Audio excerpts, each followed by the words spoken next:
two turkeys doing here?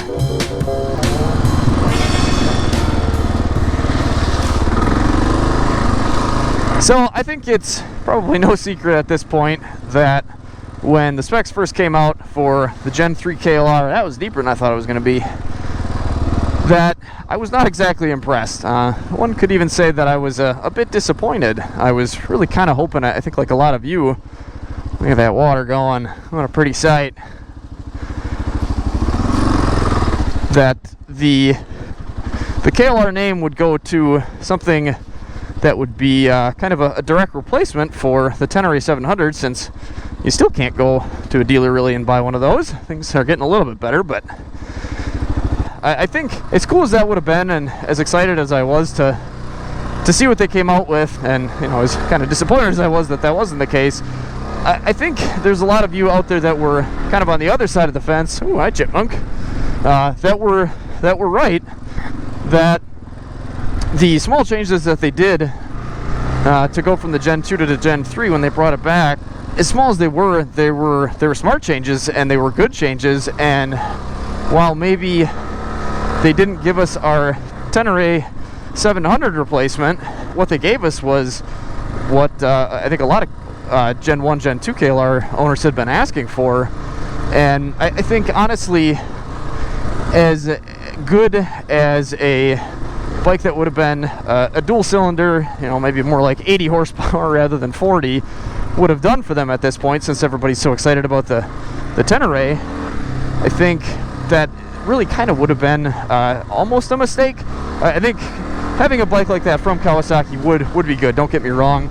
Woo! But there's really no reason that they had to slap, or that they would have to slap the KLR badge on a bike like that. I mean, they did something with the 300 Versus just by throwing the X on the end. And don't get me wrong, that bike isn't quite as off-road oriented as I guess I would like to see.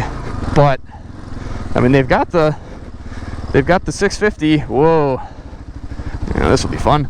They've got the 650 motor in the Versus. They've got the 1000 Versus.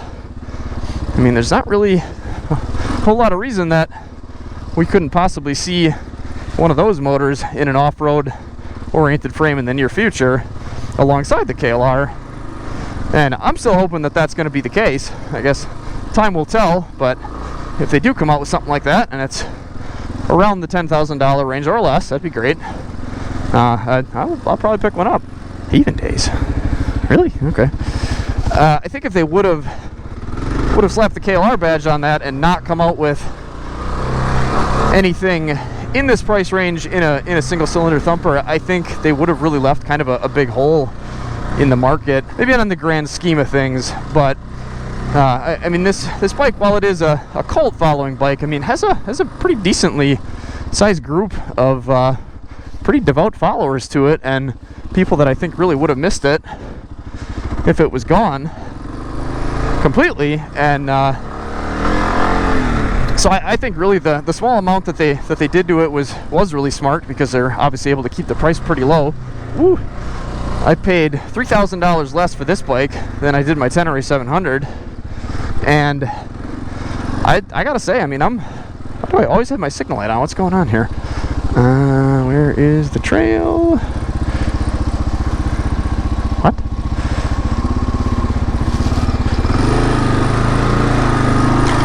Woo! I forgot where I was going with this now.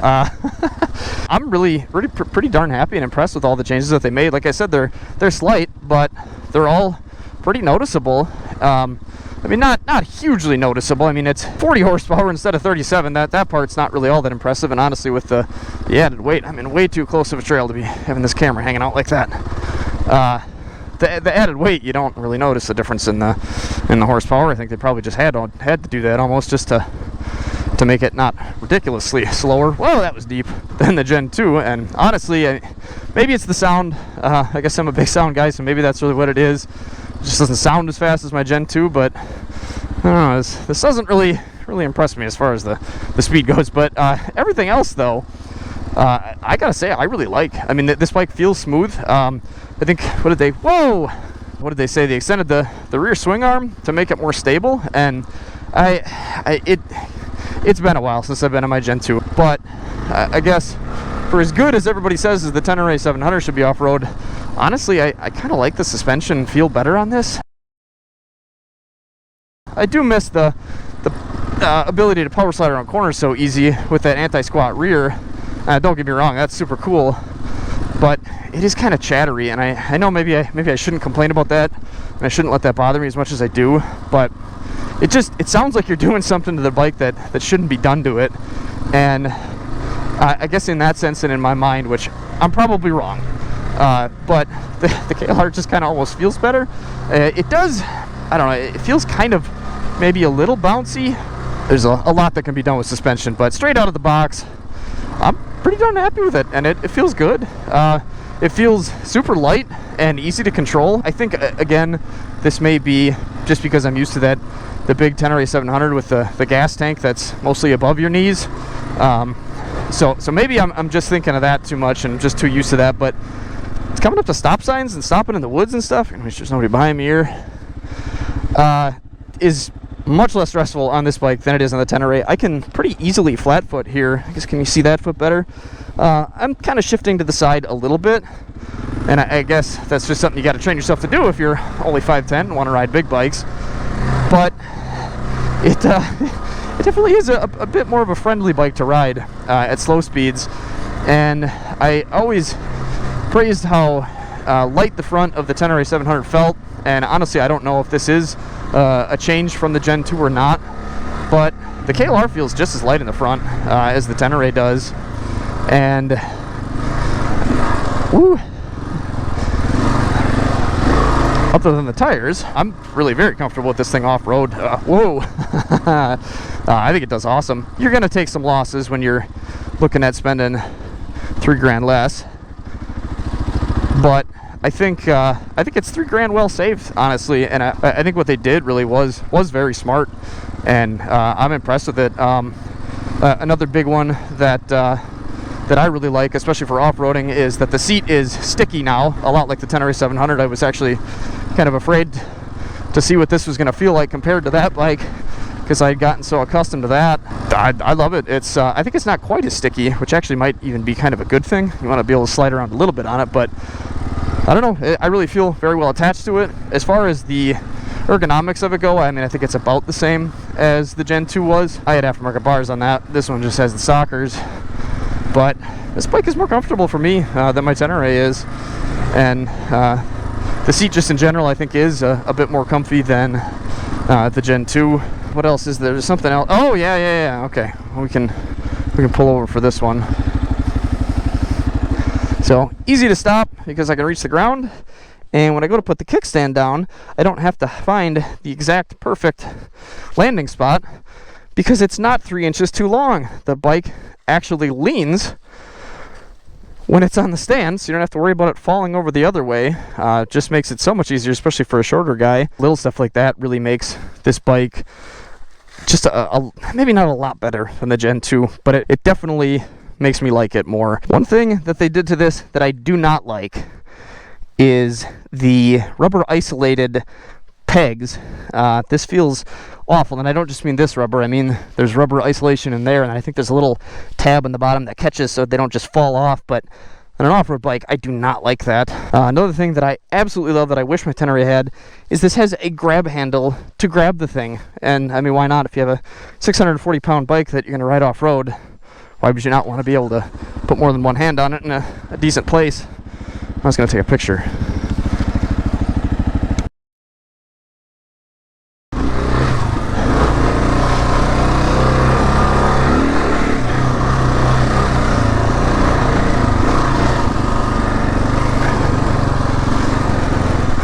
Is there anything else that you guys specifically want to know about as far as, I guess, just the bike in general, but especially any of the updates that they've made? I kind of purposely tried not to do too much research into it before I started riding it. I kind of just wanted to get on it and see how it felt rather than anticipating how it should feel type of thing. But as far as how the bike feels, woo, I would say it is definitely better. Should you sell your Gen 1 or your Gen 2 and run out and buy one of these? I would say no, not just for the sake of doing it, and because I think it's that much better. If you're interested in one, are you gonna notice some differences? I think so. Are you gonna notice some huge, mind-blowing changes over your Gen 2 that you'll regret ever riding it? No, it's the same bike. It's just set up better with some nice modifications. I think it looks a heck of a lot better. I really like the way that I have my Gen 2 set up. I still probably like how my Tenere looks better. It's just a mean-looking machine, and that's just my own personal useless opinion. But this is a darn good-looking bike. There's no getting around that. My dad, I think, is probably gonna. What the heck was that? Is probably gonna buy one of these. Felt like the throttle stuck. That was kind of strange.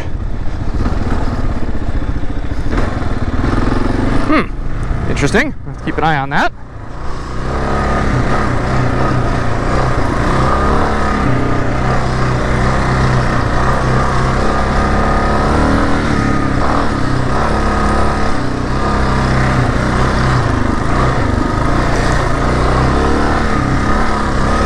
I think what they've done up front here with the dash is pretty darn good. I'd like to be able to see what the temperature is, but I mean, you know, ooh, that really pulled up easy.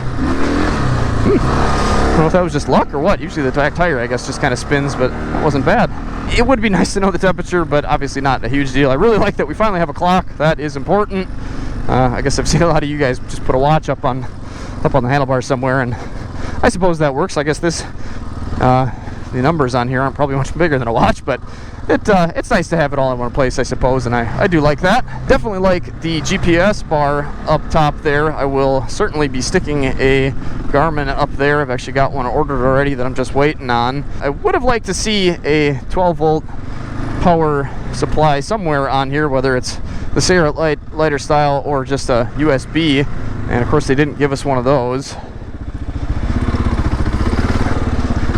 Unless you went with the expensive version. I don't think the factory options like that are ever worth it on a bike. I think you're always better in the aftermarket game. But I'm a little disappointed that they couldn't just stick a 12-volt circuit on there. Woo! And it's easy enough to do, I know, but it's also easy enough for them to do. Wow, that's quite the little hill there, isn't it?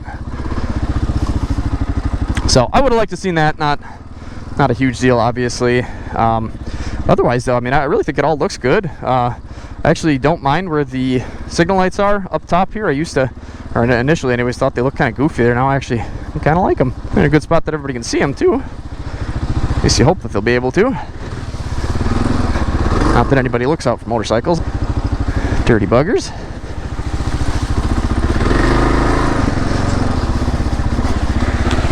Woo-hoo. So I'm really pretty happy with this bike, honestly. Like I said, I was disappointed to begin with. I would say that is no longer the case. I would, however, still like to see,